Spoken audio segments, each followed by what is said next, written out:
everybody, how are we doing? I hope we're all feeling fine. You're watching me, Boomy, and this is my channel, Boomy Reactions. So today, guys, I have another video from Lost in the Pond. So we're back with Lawrence. He's going to give us some funny things and differences between the US and the UK.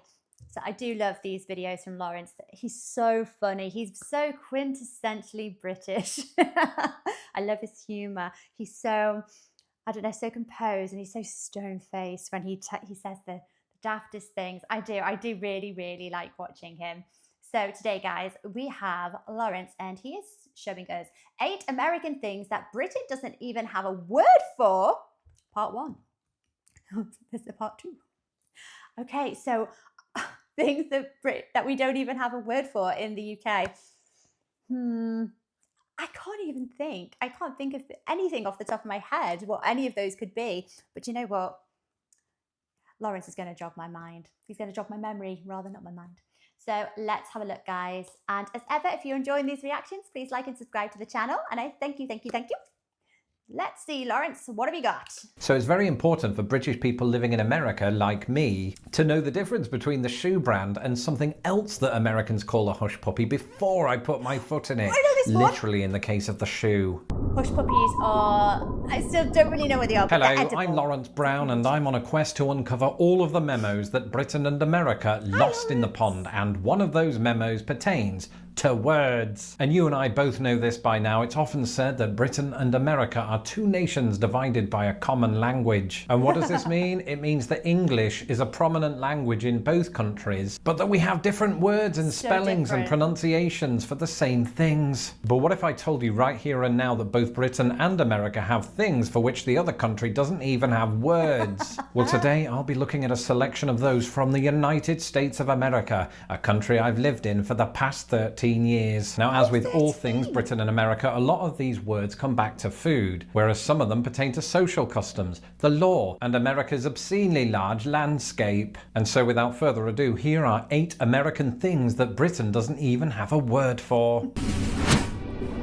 Elephant ear? Here's a story. Several years ago, my wife took me to the Indiana State Fair. And when I say she took me there, I got absolutely no say in the matter. Is it a and food? even as we stood in line for the world's most famous pig race, I couldn't help but look around me and notice the types of fair food that were on offer. Of course, you had cotton candy, and of course the British do have a word for that. It's candy floss. Candy floss. You had hot dogs, otherwise known in Britain as hot dogs. Hot dogs. And then you had elephant ear. And some British people, perhaps even some American people, might be thinking, oh, you ate a part of an elephant? No, thank goodness it's not a real elephant ear. No, this is just a type of fried dough that happens to be shaped like an elephant ear or... Oh, do you know, I was thinking as soon as he said it, and I gave a giggle, and then I thought, actually, that rings a bell. Like kind of fair ground food. I think I was thinking of the French pastries at a pommier, which is a very similar thing. It's an elephant ear, a pommier. Or is it just an ear? I can't remember. I'm sure elephant ear rings a bell. And it's that gorgeous kind of ear-shaped pastry. And it's, you know, it's like a puff pastry, but there's like a sugary kind of glaze on it. It's delicious. If you haven't had it, definitely try it. It's amazing. So yeah, I wonder if it's similar actually. A frisbee gone wrong. And the reason I say that some Americans might not recognize this name is that it goes by different pseudonyms. You see, while Britain might not have a word for this, America has plenty, as well as elephant ear and fried dough. It also goes by fry bread, not to be confused with the fried bread that you might find on an English breakfast. Completely different beast. Doughboys, scones, again not to be confused with an English scone/scone, pizza frit, or my personal favorite, frying sauces. And while we're on the subject of American derived food, that brings us on to this. Oh, just quickly, guys. So have you ever had any of these? Of course, some of you have. Let me know what they're like. Let me know in the comments. Grits. Now, I know yes, this one. grits. Now, on the face of it, grits sound absolutely awful. Because when I think of the word grit, I think of 2 things. I think of grit to mean courage and resolve and strength of character, but usually sweat. Or grit as in small bits of stone or sand. Either way, I don't want to eat that. But it turns out that grit, a Southern American dish, is a type of porridge. Yes. And I know what you're thinking, Britain. That's ridiculous, Lawrence. We do have a word for porridge, and it's porridge. This is a... But it's not porridge, because porridge is made with oats, and grits is made with ground corn, There's obviously more to it, but that's my vague understanding of it. I still need to make it to give it a try. But yes, I hear it's actually very, very tasty. Specific type of porridge and a big deal in the southern United States. But in the unlikely event that you're thinking of moving to the United States just because you want to live where grits is, but you don't want to move to the southern United States because you can't stomach 400-degree temperatures, in my experience, you can get grits here in the Midwest and I assume other places in the United States. Second thoughts, it'd be easier just to stay in Britain and look up the recipe online. That's Where's something the you fun in can't that, do though? so easily with this. But? Yes, B-U-T-T-E. Now, before I go any further, it's probably important, in the interest of not being demonetized, that I point out that this word is pronounced butte. And it's Butte. probably quite an appropriate pronunciation because buttes are often beautiful. Is it a butte is in the land formation, like the big standalone rock formations? That's a butte? Yeah? No? Or at the very least, stunning. Now, some people might be thinking, get to the point, what on earth is a butte? Well, a What's a butte butte? is a very specific type of hill, and this specific okay. type of hill is not commonly found in Britain. It's a type of hill that has a flat top and vertical or nearly vertical sides. Think of the Mitten Butte in Monument Valley in Arizona, or Devil's Tower in Wyoming, or to give it its official name, Richard Dreyfuss's mashed potato. And now that we're 3 words into the list, do you want me to go on to number 4? In other words, do you want some more? Do you want some more? Do you want some more? Well, bring it on. S'mores. You see what I did there? When I first moved to the United States, I was offered a s'more and I turned it down because I was frightened of what it might be. Why And then would you somebody do that, described the Lawrence? content and my love for them from that moment on only grew, just like my waistline. Do you see what we say about, Britain being the home of very, very bland foods? See, even this, Lawrence was scared to try something with flavour. Very common theme in the UK. Tell you. Of course, Americans know what a s'more is, but this is for my British viewers, i.e. my mum. The An younger official ones s'more is a know. roasted marshmallow, right, stuck to a slab of chocolate. Sorry for the noises. And together they are sandwiched between a graham cracker, right? And if you're wondering what a graham cracker is, it's similar to what the British would call a digestive biscuit, it's except not, it's though. square and Americans pronounce it gram. And Oh, do you know, guys, I've had this debate before, and I have made the same mistake actually as Lawrence, and I have assumed that a graham cracker is something that could be interchanged with a British digestive biscuit. But I don't think it can be. Apparently the texture's all wrong. So the digestive biscuit is a cookie kind of texture, and a graham cracker is not a cookie kind of texture. So imagine it's a cracker.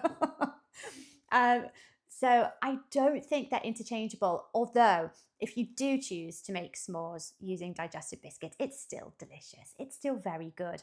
But the digestive biscuit is slightly sweet anyway. So it's not the same thing. You wouldn't have the same experience, I think, but it's not a terrible experience. So if you're over in the UK and you're really craving s'mores, if you choose to use a digestive biscuit, you won't be overly disappointed, but it's definitely not the same. because of the fried marshmallow element to all of this, it's perfect to make one while you're camping. And you might be wondering, why is it called s'more with an apostrophe? Because it's a contraction of some more, meaning that my segue surprisingly made sense for once. Unlike this one, bring on the dogs. That is right though, isn't it, guys? It's called s'mores because it's like an abbreviation for give me some more, s'mores, right? Or did I just completely make that up? I'm sure I always understood that was why it was called s'mores, which makes total sense because who can eat just one? Car hop. The word car hop has nothing to do with dogs because that would be mental. Furthermore, a car hop is not a type of car that hops because see previous comment. A car hop is somebody who serves you food, but while you're in your car. Now, of course, it's pretty well known that it's a big part of American culture to order food at the drive-thru, but that's not what I'm talking about. I'm talking about drive-ins. Drive-ins are a still lasting remnant of a bygone era here in the United States, where you park your car at the designated drive-in, the car hop comes to you and takes your order, and then brings you your food. And you stay there in this exact same spot right next to the restaurant or cafe or whatever you want to call it. And I personally have come to consider this fine dining even in a Prius. Allow me to do a quick shout out to two that I've been to. Recently on my Route 66 journey, I visited the Polka Dot Inn in Braidwood, Illinois. And car hops served me every now and again at Jean's Root Beer stand in Anderson, Indiana. And I am told that in some of the more snazzy quarters of the United States, there are even car hops on roller skates, but they're difficult to find because it's not the 80s anymore. Oh, but what a shame. Like, that would be so cool to be served your meals by someone on roller skates. I mean, that sounds great. It may be dangerous, you know, if they dropped anything or fell over. I have never, ever heard of the term car hop, ever.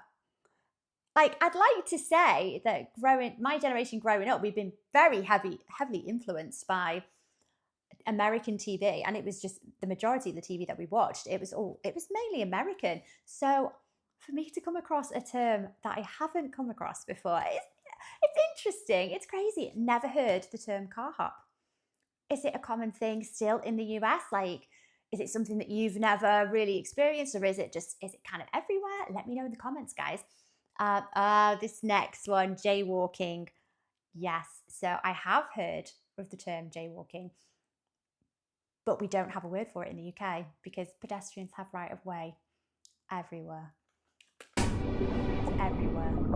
Jaywalking. You may remember that I talked about this very topic a few months ago. I had absolutely no idea what jaywalking was. You know, it was a word that cropped up occasionally in films, but I just assumed it was a sport. I thought this was going to be a big deal, right? You know the joke, why did the chicken cross the road? Well, he didn't, because he was too much of a chicken. At least that was the case at first, and after my wife had laughed at me 17 times, I started to get the impression that I might be overthinking this. All of the years that I've lived here, I don't think I've ever heard anybody say, "Ooh, did you see Ashley? I think she was jaywalking. Better call the cops." The reason we don't have a word for jaywalking in the UK is because that law doesn't exist. And funnily enough, despite our difficult relationship with rain and drizzle, we also don't have a word for this.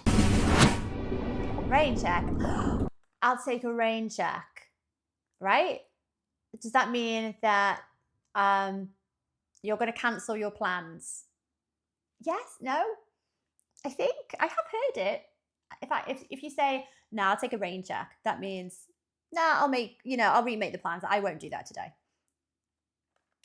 Admittedly, perhaps owing to the digital age in which RSVPing or not RSVPing is done at the click of a button, the word rain check is sadly one I haven't encountered very often since moving here. But I do remember it featuring a lot in American films in the 80s, so Right. that's good enough for me. Basically, when somebody takes a rain check, it's to indicate that that person cannot accept the invitation right now, right? But they'd be happy to turn up in the future. And you might be thinking, why is it called a rain check? Does the coming together of people depend on whether or not it's raining? Sort of. You see, it originated in baseball. A coupon might have been handed to a baseball ticket holder when the game was cancelled due to rain, and that would mean that that coupon holder could then attend the rearranged game without being charged. And while Britain also has a sport with a batsman and a lot of players who just stand around for no reason, the term rain check never caught on. Of course, that could also be something to do with the fact that we often turn down invitations in favour of that non-specific thing that we've got going on this weekend. Either way, Britain doesn't use the word rain check, just like it doesn't use our final entry, unless you're talking about shoes. Oh my gosh, yeah, okay, so I don't know. I think this is, like Lauren said, it's a term that we're familiar with just through, the sharing of our cultures, mainly through television and being so influenced by TV programs and films. But yes, I think the majority of us have heard the term take a rain check. But I don't think that we use it in the UK. We know what it is. It's like a lot of like Americanisms. We know what they are, more or less. But we would maybe have our own word for it. So, for the sake of not overly confusing our older generations, we stick with the British word. But yeah, okay. So the history of that word was quite interesting. So it comes from baseball. I like that kind of trivia. A hush puppy. That's right, hush puppy. And to me, and little- admittedly to millions of Americans, hush puppy was and is a brand of shoe. So it's very important for British people living in America, like me, to know the difference between the shoe brand and something else that Americans call a hush puppy before I put my foot in it. Literally in the case of the shoe. Because in the US, and once again, particularly in the southern US, a hush puppy is, once again, another type of fried dough. Specifically, it's a ball about the size of a clementine of deep fried cornmeal batter. And it sounds disgusting, No, but it doesn't. It's not. And if there was nobody around to keep an eye on me, I could happily eat 50 of them a day, but I'd no longer be alive. Put it this way, from experience, they do taste better than the shoe. And how do I know that? Because I was 11 years old once. That's it for this episode. Let me know in the comments below some other things that the other country doesn't have a word for. I'm Lawrence Brown. You can follow me on Twitter at LostInThePondUS, and be sure to subscribe to my channel so that my videos don't get lost in the pond. A butte-sized shout out to all of my patrons who make these videos possible. If you would like to become a patron of Lost in the Pond, you can do so at patreon.com/lostinthepond. Until the next video, goodbye. I do like his videos. He's so funny. Oh, his little comment there about how does he know what a hush puppy shoe tastes like? He's so daft. Yes, okay, so they make sense now, but there are a few that I haven't heard of at all, like the car hop. Never heard of it. Is it an outdated term? Is it something that doesn't happen too much in the States? Why haven't I heard of it? The other ones I have heard of before. The jaywalking one is interesting. But like Lawrence said, you wouldn't really hear it in day-to-day conversation. So what makes it illegal? Is it just like a legal term? Like, oh, you've had a car accident, but you're in trouble because you were actually jaywalking? No? Or, you know what I mean? Like, where would you hear that? So in the UK, yes, pedestrians have always the right of way. Unless, I suppose, you're on a motorway, in which case, why would they be there at all? That's, you know, dicing with death if you were to do that. But in towns, villages, country lanes, pedestrians always have the right of way. So you'll never be jaywalking. Or is it that you will, even if you are jaywalking, you have the right of way? There we go. Interesting differences there, isn't there? So thank you for watching this video with me, guys, and I'll catch you on the next one. Bye-bye.